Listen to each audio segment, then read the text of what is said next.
Welcome in, Browns fans. It's Spencer German. It's Anthony Moeglin with you here as we get you ready for the Browns and Ravens coming on down the pike this weekend from Huntington Bank Field. We have good news, really good news. If you haven't noticed yet, check out that scroll at the bottom of the video here. Let's go! BrownsRoundtable.com, now officially a thing. Megs was not wrong. He was not lying. He is now exonerated. We have officially got vanity URLs for everything. So BrownsRoundtable.com is where you can find us. Obviously, right here at the Browns Roundtable YouTube channel, where we have you covered with the pod each week. And obviously, we post all the press conferences and things from throughout the week as well. A lot of good stuff to get into this week for sure. Megs, how have you recovered from that disastrous loss on Sunday? Yeah, just kind of like memory hold it. Like, I don't even remember it happened. I was setting up for the show, and I was like I was setting up some of our graphics. I'm like, oh, yeah, we did play the Jets last week because I've totally wiped it from my brain. That was horrible. It sucked. I was actually I was cleaning up our page last night, and I just cut on our post-game show, and I was just laughing because, like, I'll speak for myself. I was deep in therapy mode, bro. Like, I was like, get it all out because, man, that was yeah, it's as bad as it gets, dude. It's as bad as it gets. And, like, you know, I know you hate when I say this, but Mary Kay said it again today. Like, the Browns are a couple, like, special teams plays away from being in the hunt, like 4 wins, 5 wins. Instead, they're a 2-win team looking at drafting a quarterback and with the number 1 overall pick again next year. It's just gone downhill quickly, man. And yeah, a lot of negative thoughts coming into this one today. But we're going to turn it around by the end of the show, I promise. Yeah, I mean, listen, they're 2-17. They got a tough matchup with the Ravens coming in this weekend. You know, I think if there's reason for optimism there for Browns fans who are the eternal optimists like yourself, Megs, it's the fact that the Browns know this team. The Browns beat this team on their home field last year in sort of surprising fashion. Nobody saw it coming. It was very shocking. Now, granted, different circumstances. They had just changed play callers, and they had a quarterback come in Jameis Winston. I don't know that Dylan Gabriel's all of a sudden going to become Jameis Winston in 1 week, but at the same time, like, you know, crazier things have happened, right? It's the NFL. So I think there is something to be said about that. But at the same time, this Ravens team is playing really good football right now. Mm-hmm. Their defense has kind of gotten to turn around. Granted, against inferior opponents, they're doing some different things defensively and showing some different looks. They can't really get pressure with their front four, so they're blitzing a little bit more than usual. And on the offensively, they're doing some unique things as well. They're using a fullback more. They're using Keaton Mitchell as kind of a change of pace back a little bit more. So there's a lot to sort of, as much as things are the same, things are also a little bit different with this Ravens team. Yeah. And they're going to show you some different things that you got to kind of be ready for. But certainly, listen, a win over Baltimore, I don't know if it fixes the season or course corrects things where then they become a playoff team all of a sudden. I don't think anyone should be predicting that at this point. That would be silly. But, you know, like it can change things in terms of conversations being had about job security. It can change things in terms of vibes around the team and all those different things. So, yeah. And I think that is kind of the sense that the team's kind of giving off in the locker room right now is that they're on to the next one and they're trying to sort of stay positive. Yeah, Germ, stat of the week for me is that Kevin Stefanski's never been swept by the Ravens, like in his tenure as a Browns coach, which is nuts because the Ravens have been an elite team. They're this entire stretch since 2020 till now. Yeah.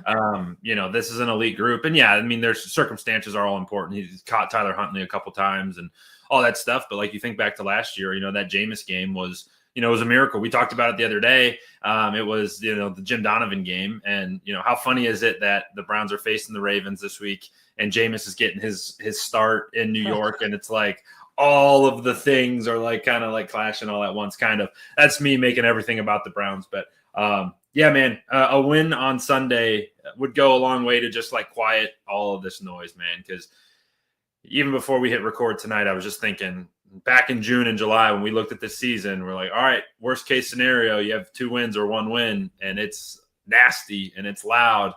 And man, here we are, and it's a tough scene around this group right now. Well, we'll talk more about like the outside stuff and some of the job security status of guys and whatnot coming up here. I do think though, one thing that sort of speaks to that a little bit is, the vibes in the locker room right now. Yeah. And listen, not that I think it should be like sky is falling, freaking out, whatever.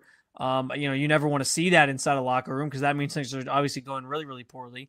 I don't know. Like, I get the sense that guys are obviously frustrated, which they should be, but it doesn't feel like guys are overly frustrated or that there's the throwing guys under the bus going on. There's no like calling each other out. There's no blame game, finger pointing, any of that stuff going on, which I think is positive. When you start to see teams really teeter in a bad direction, I think those are the types of signs that you start to see, and it just kind of seems like this renewed focus from the entirety of the roster to, all right, let's get back to work. Let's see what we can do. Let's try to get this thing turned around. And I do think that that's important to know that in a season that you're 2-7, that things are obviously going in a bad direction, that you're seeing guys mostly try to sort of rally around each other rather than just like quit on each other. That means something. That says something. Now, the opposite side of that is like, do guys care enough? I've heard that question come up a little bit this week. Like, are they acting that way because at this point they're just like, we don't care. We're 2-7. We're just kind of going through the motions and collecting our checks. Or is it what I've kind of alluded to, that like they're just trying to sort of stay positive as a whole group and sort of move in that direction? I think it's a fair question because at the end of the day, like, you don't want losing to become so normal that guys are just kind of showing up and doing what they're doing and like, hey, it's another work week, but we're probably going to lose. Like, you don't want it to feel normal. You want guys to be mad. And that kind of speaks to what I've talked about throughout the season, Megs. Everyone's out here getting mad at Myles Garrett because he's voicing his opinion, and they're all like, well, you shouldn't have an opinion because you took the money and got paid. And I'm like, I appreciate the fact that somebody's angry about this and nobody else is showing you that. So I think it is kind of that dynamic between like, which one is it?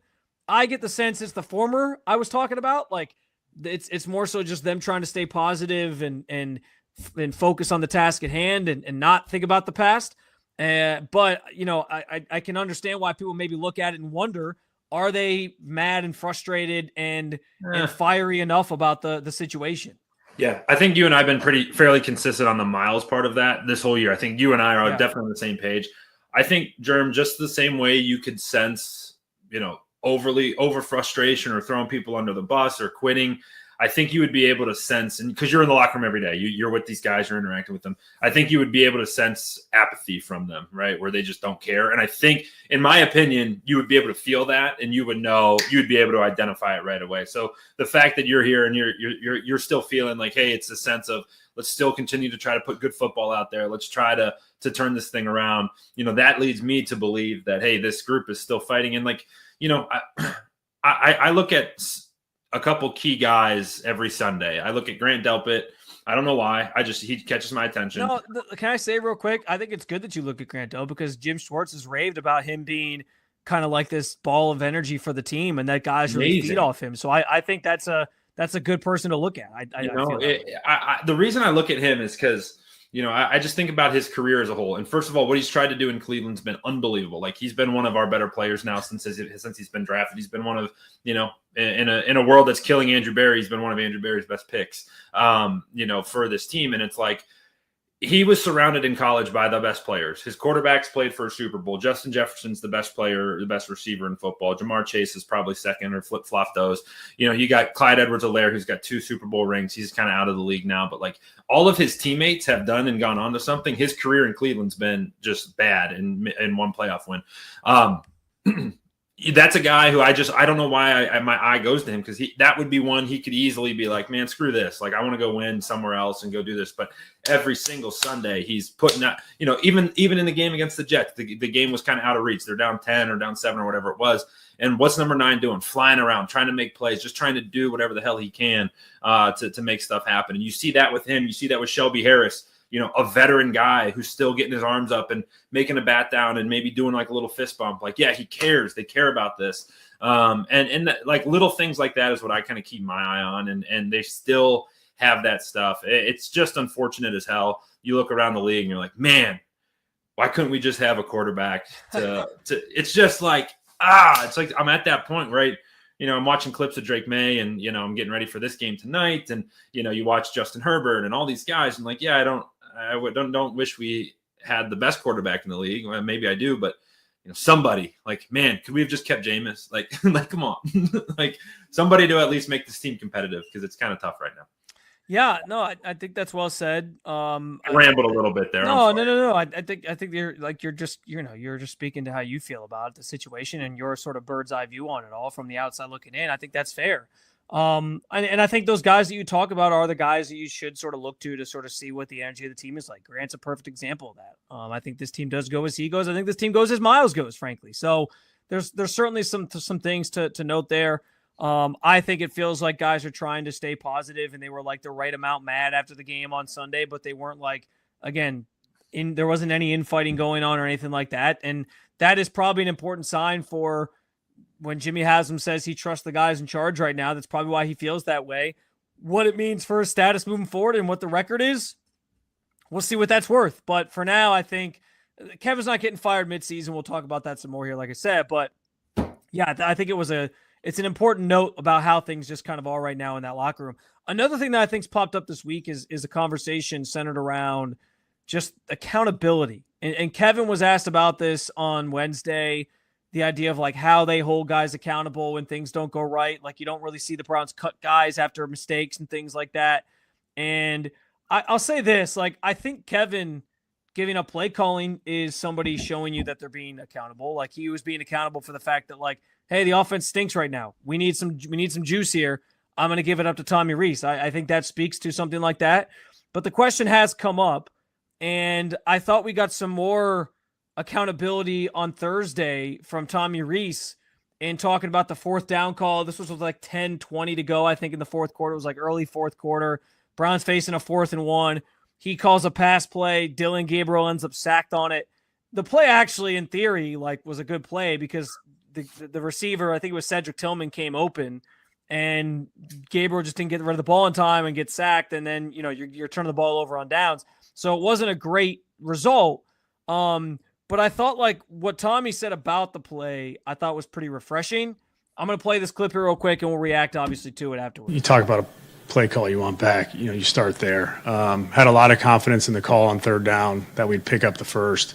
Felt like we maybe lost a yard there, and look, in hindsight, you want to execute those situations. We made an aggressive play call. We didn't work out. They had a good call on defense, and we just didn't execute it at the end of the day. And, those are ones as a play caller that you want to always put your guys in the right position. We were running it pretty good at that point on that drive.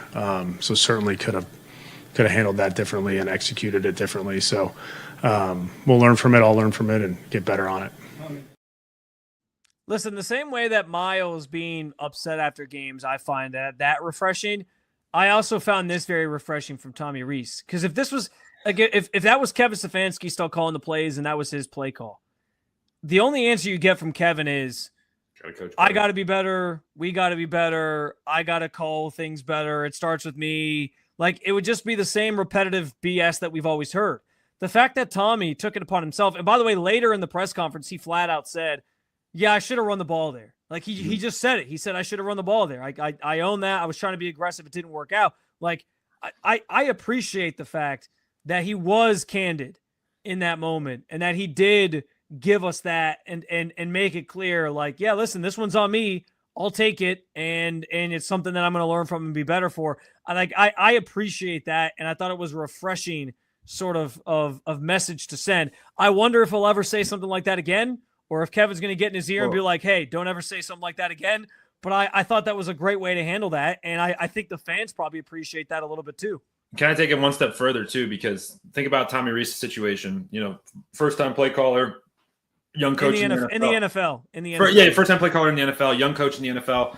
He just bought so much respect from his locker room because guess what he did? I mean, everybody with eyes knows that ball needs to go to Cedric Tillman and it needs to go to him right now and to convert the first down. But Tommy went up there, didn't say Cedric ran a slow route, didn't say Dylan needed to throw the football, didn't say the line needed to block, the blitzing linebacker better. He said it was my fault. And what's that do when he goes back to in front of his offense and stands in front of the meeting room? They all are just like, oh yeah, that dude's got our back. That dude just fell on the sword it was a fine play call. Sure, he could have run it. He called a play that was open, that should have converted a first down. and he did everything right, but he took accountability for it. So in my opinion, that buys a lot of respect in the locker room. I don't know how, from a longevity standpoint here in Cleveland, I don't know how good that is, but across, for his future in Cleveland, for his future beyond, like that's a really good thing to do and to see for his players to know that, hey, he's one of those guys you'll go to war for because he'll fall on the sword for you when needed. Yeah, listen, that's really well said. I think that's a good thing. I just thought it was kind of eye-opening that somebody would say something like that in this building, because you just don't hear that. You're like, nobody gives away anything. Nobody says anything. Kevin, most notably, and everyone kind of operates with the same, I don't know how to put it, like, military-like responses where everything's just like very regimented and the same from in terms of the answers you get. For Tommy to just flat out say, like, yeah, I should have run the ball. Like, this one's on me. I appreciate that. Like, I think that earns a lot of I think that earns a lot of people's respect, both inside the locker room and out. And I just wish that more people talked like that in this group. Like, I wish it wasn't just if Kevin did that a little bit more. I honestly think, as bad as things have been the last 2 years, I think it would probably go a long way with a lot of people. I think a lot of fans would probably maybe wouldn't be completely out on him. Like, there's a loud, maybe it's a minority. I think it's probably more of a majority at this point that think Kevin Stefanski should be fired. I wonder if that would be different if he was just more deliberate like this with his responses, because when you go up there and you say the same thing and you don't give you give nothing, and you just say the same blanket responses, that works when you're winning. I mean, i.e. Bill Belichick, right? Yeah. Like, Belichick got away with that for years because he was winning Super Bowls. But when you're losing and your answers are just always, I got to be better, we got to be better. What else does Kevin say all the time? Basically, we got to coach better. We got to starts play with better. me. Yeah.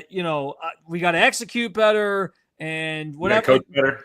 Like all the same blanket responses when it's just that answer, and he gives you no details and he gives you no like insight into like, this is what happened, this is what went wrong. Like, I think it also adds, honestly, to why this fan base more than ever has more apathy about this team than ever before. Because the coach isn't even giving you anything to make you feel like you're still connected to the team or you want to be connected to the team or explaining anything to you. And I get it on some level, like, this is his job.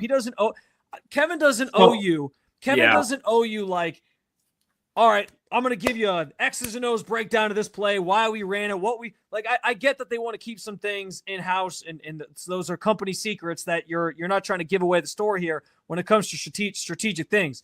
But just to simply sit there as Tommy Rees did and say, yeah, you know what? In that situation, I was thinking about it. I liked the play call. Maybe it could have worked, but we should have ran the football, and that's on me.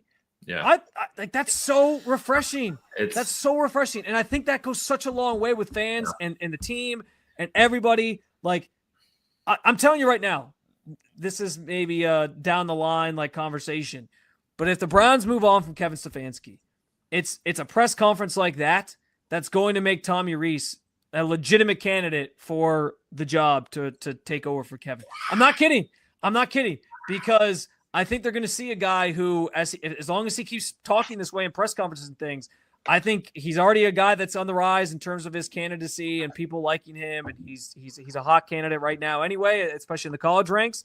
I think like those things go such a long way that it's if he talks like that, if he's taking accountability for stuff like that, like, it's going to win a lot of people over and catch people's attention. It's going to be somebody that I think they will consider. I'm not even kidding.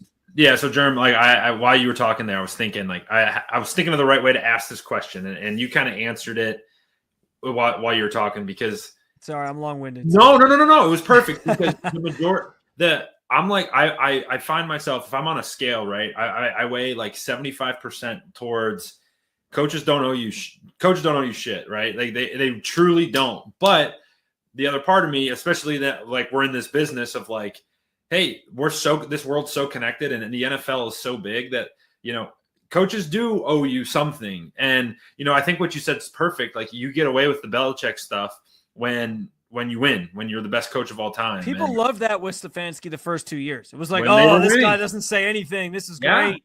No, it's everything's good when you got W's on the schedule. But you go through it now. I thought of it on Sunday when Dan Campbell's the perfect example because he is an open book. Like you ask him anything and he'll tell you anything. And they started talking about him taking over the play calling, and then you watched it all and you're like, yeah, I mean, he totally just like elevated himself. Not that he could get higher, he just elevated himself even more because, you know, he was open about it and he didn't throw his coordinator under the bus. He said, hey, we were just trying something new, and boom, now everyone's like, oh, Dan Campbell's not just, hey, I'm going to bite your kneecaps. He's an offensive genius. And like, I don't know. I guess I don't know what I'm trying to say other than I fell in it pisses me off when I get on Twitter and I see everyone like, oh, he doesn't say anything again. He doesn't have to, like, you know, he doesn't need to tell you anything, but he does kind of need to tell you something. And I agree with you that like Tommy today, even just like, and he gave away nothing other than the fact that he said, hand up, I should have ran the football. I wish I could take it back, and I'm going to be better going forward. It's like, that simple. It's right that there simple. is that simple. Like even for me to say all that stuff, be like, that's all you got to say. And listen, I get what you're saying about Kevin not owing you anything, but I think the problem is when you're losing regularly like this team is, and when you're it's 2 losing seasons in a row where you might win maybe 3 games, maybe a little bit more. We'll see how the last 8 go. Like when that's the direction you're headed. Yeah, like people want some answers. People want some accountability, like publicly. I understand that Kevin just likes to stick to the script, and that's fine if he wants to do it that way. But I think he does himself a disservice by never giving you anything and just sticking to that script constantly, and that's the problem. Like something as simple as Tommy saying, "Hey, it was on me. I should have ran the football." That goes a long way. Like that goes a long way with everybody, and we just don't get that from Kevin. Yeah, and I was thinking about it the other I don't know, maybe 2 weeks ago when stuff started getting really weird. I was like, what if he just comes out one day and it's like, screw it, this is what you guys want, here we go, and he just like opens the book, and you're like, that's the sign of a broken man right there. I joked about that on Wednesday or Thursday rather, talking to Cameron Justice from News Channel 5. Like weeks when we get to like week 18, if he knows something could be happening here, like if he just like starts saying like, yeah, we're not playing this guy because of this, or we're not playing that guy because of that, and Shador's gonna start, like if he just starts like going off rip with whatever and riffing, but I doubt that's gonna happen because Kevin very much sticks to the script. Maybe I'm like stuck in Cleveland world, but I think if like let's just pretend, let's play in hypothetical world that this is his last year. If he released a book about these 5 years, just like wrote about it, I wonder if that would be like an all-time bestseller of like, all right, here's what happened with Deshaun Watson. Here's Probably what happened. Not, because it would be boring as hell. Because Kevin would just coach better. He would like talk around the subjects. He'd be like, there was a certain quarterback that we traded for, and he'd be like, oh, I wonder who he's talking about. But he would never use names. Yeah. He would never say anything. Kevin, it was a group. Hey, it was a group decision. Kevin would have the most boring book of all time. So I don't think it would be a bestseller at all. You need somebody who would actually spill the beans on things. Like, I don't know, maybe Paul DePodesta would, but not really because he's out in Colorado. Did you see that, by the way?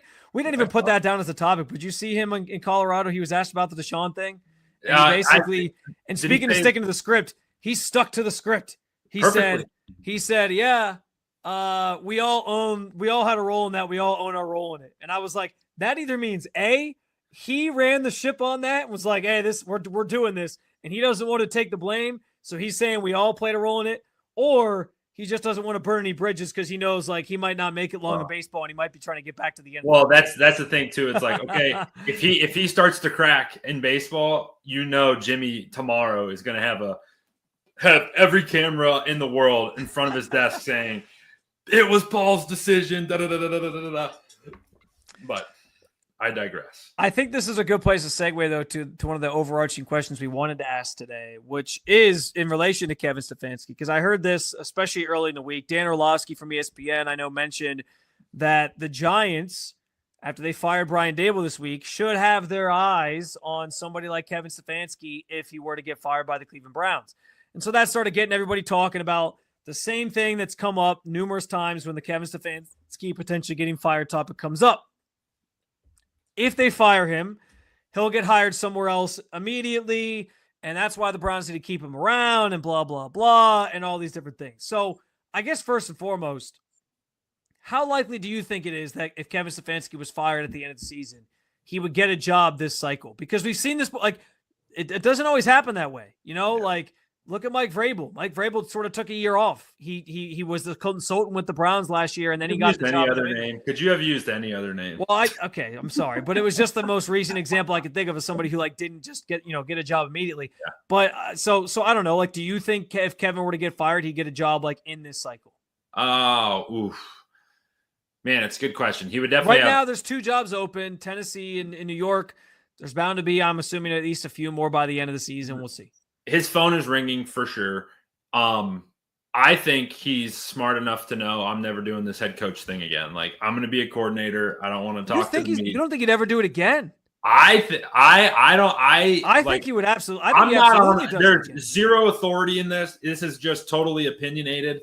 I think that I would have to believe that he hates getting in front of the media, just the way he talks. And he's like, I don't want to deal with this stuff. Like, I just want to call plays, and I want to sit in the box, and I want to be able to dial stuff up like I used to do when I was great at doing this. And I was down on the field, and I had to, answer for flags and call timeouts and do all the stuff head coaches do. I just want to call plays and dial and become a great coordinator. Some of these guys are just really good coordinators, right? You're looking at, you look at, Ben Johnson in Chicago. They're obviously off to a great start to the year. Very similar to how Kevin came to Cleveland. Like, he came to Cleveland. They were really good. They had a good team, good roster. And then as time went on, he became more of a head coach, and like the offense digressed immensely. Like, I watch, I watch all the film stuff that you scroll past on Twitter. There's with the Kevin offense, there's no adjustments. He doesn't match personnel as well. He doesn't do the little things that, hey, if he was calling plays and just was locked in on my play sheet and up in the box, that I think he'd be dialed in. I don't know. This is me just totally speculating. I could see a world where he gets fired and then it's like, screw the head coach thing. I'm just going to go be a coordinator, make a couple million a year, and dial stuff up and be the guy. Listen, I love this take. I do. I like that you're sort of on an island with this one. I just think he's too. I do think like the stuff that people talk about is going to like that does get you another job. Whether or not I think it's a reason to keep him around, I think it does get you another job. 2-time coach of the year. The fact that even in his 5-6 years with the Browns, like, yeah, there were some bad seasons in there, but you never saw the locker room like turn on each other. And guys speak very highly of Kevin for the most part, and he's well respected around the league. And I think that's part of the reason why Jimmy Haslam's probably hesitant to move on from him, because I'm sure there's other owners saying like, hey, you got yourself a good one. And there's other people in this league saying you got yourself a good one. Like, he doesn't want to lose that. So like, I think he probably does get a job pretty quickly. I think it very well could be this cycle, but I also think it depends on how many jobs open up as well. Yeah, I think right now, based on like some of the names that I've seen out there for candidates, he would probably be at the top of the list. I mean, like, I've seen like Arthur Smith. I'm like, do you really want Arthur Smith? Like, I don't know that there's a ton of like amazing names out there. Like, there's not like last year where it was like Vrabel and there was all the questionable stuff with like Mike McCarthy. No matter how you feel about Mike McCarthy, like he's at least a name. Like, I don't know that there's like Mike McCarthy would actually be on there this year. Like, he'd probably be near the top of the list again this year because he's available. But yeah, like I think he probably does get hired pretty quickly. But my go ahead because I want to point off of this. I was thinking, I think he's one of the big things he'll take away from this cycle, especially watching what Vrabel's doing right now with the Patriots, is he's not going to go somewhere that doesn't have a quarterback. Like, he's been in search for a quarterback here in Cleveland, and he's won with Jacoby Brissett. He's won with Baker Mayfield. He's won with these guys, and like he patchworked the season together with PJ Walker, DTR, 2 games with bad Deshaun Watson, or a handful of games with bad Deshaun Watson, and Joe Flacco. Right? He's had to do all these puzzle pieces, and you look at a guy like Vrabel who gets a young stud, i.e. Jackson Dart, gets a guy who on a roster that can go Malik Neighbors, Cam Scatteraboo, these guys. And like, hey, that would be something where it was way more appetizing than I'm going to look at Tennessee. Maybe Cam Ward is something. Cam Ward's also has the same stats as Dylan Gabriel, right? So like everyone is like, oh my God, Gabriel is the worst person of all time because he's not playing good football right now. He's like the number 1 pick in the draft, is doing very similar stuff. So it's like, all right, does that get him away from, looking at that job? I don't know. It's an interesting thought. Well, so what's also interesting about the Giants thing is if he were to go to New York, and I'm assuming that they're like leaning into the Jackson Dart thing, obviously. What does that say about the fact that like dude, you could have had Jackson Dart here in Cleveland. Like Well, he's good available point. to you.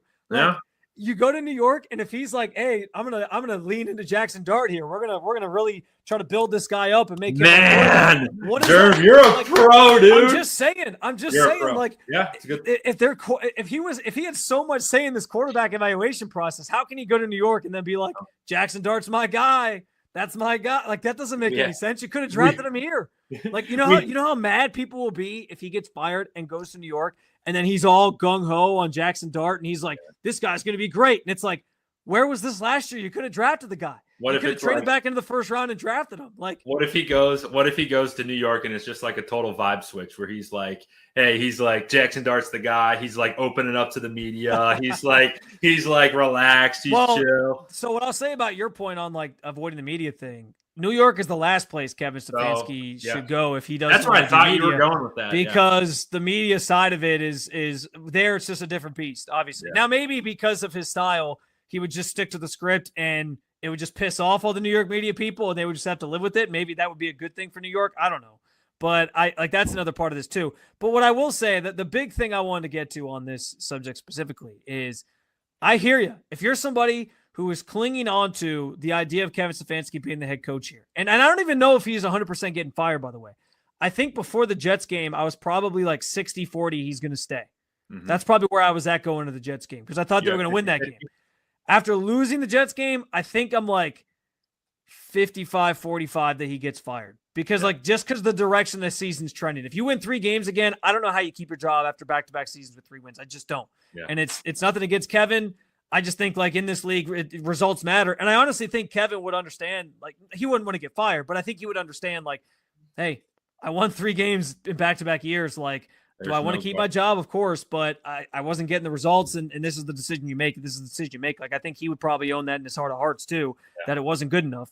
Now, that said, I understand why, if there's anybody out there still clinging to Kevin's going to be here, Kevin should be here, they shouldn't fire him, he's the best coach we've had since Bill Belichick in the 90s, whatever.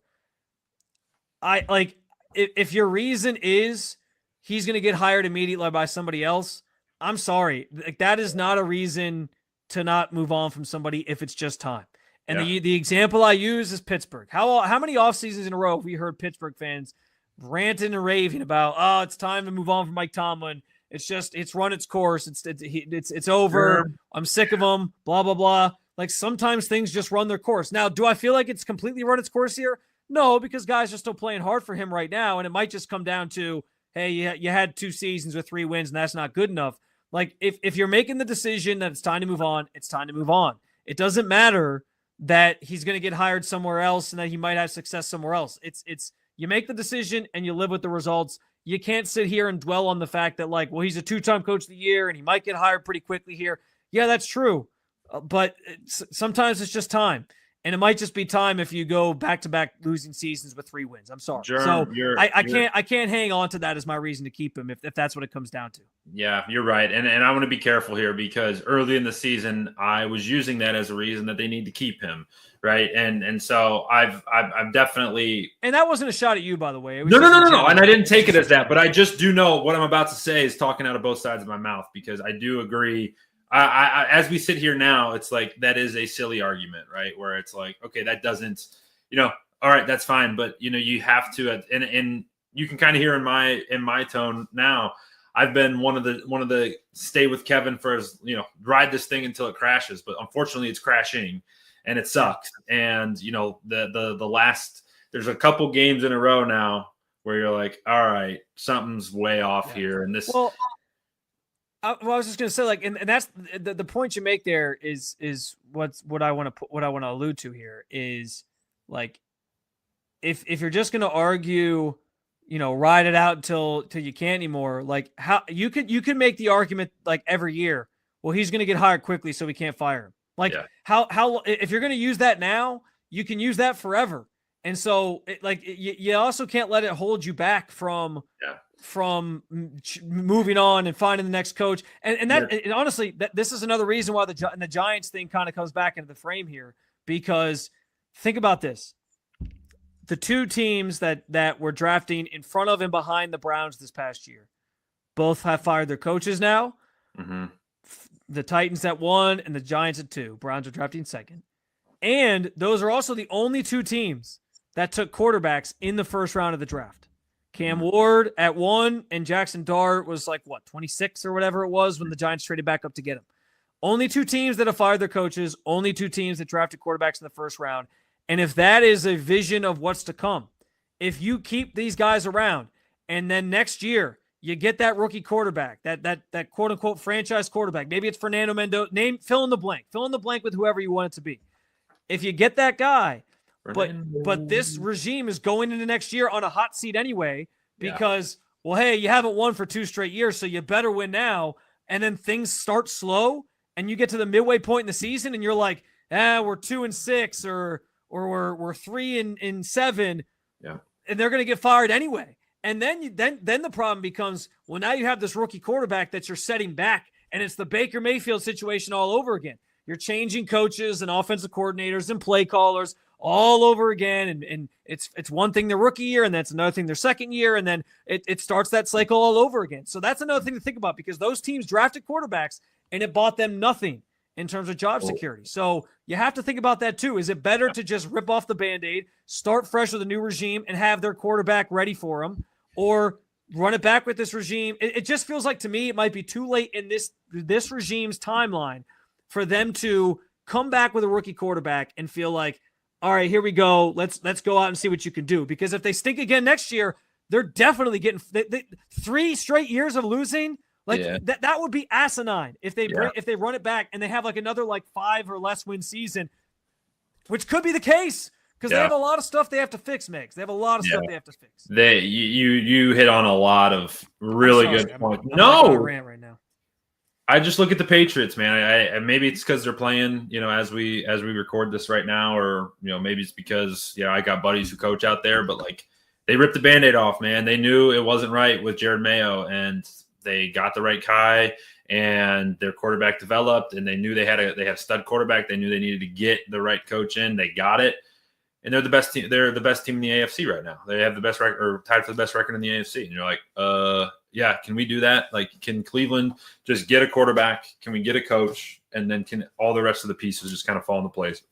Because, man, this is my 5th rebuild of my lifetime, and I'm not even 30 yet. So it's damn. Do you want to talk about Carson Schwesinger real quick? Can we do one positive note? This dude's a freaking alien, bro.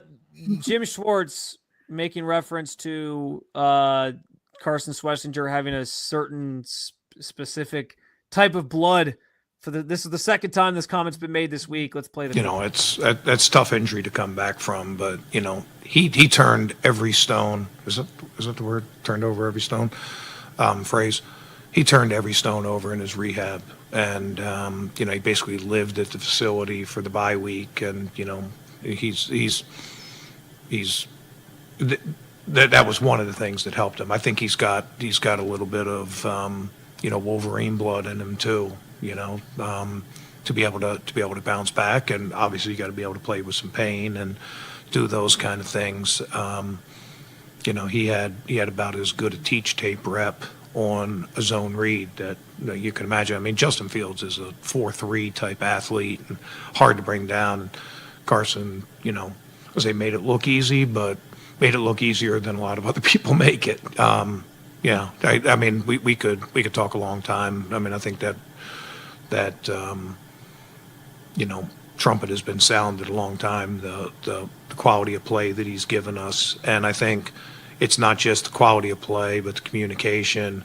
And every week he gains more confidence, and he gains a higher respect from his teammates, and becomes more of a leader for us. And when you do something like that, when you have an injury that has a chance to keep you out for a few weeks, and you go out and lay it on the line for your teammates, that means something in the locker room, and those guys know it, and that helps you in leadership roles. And that's one of the things we need from him.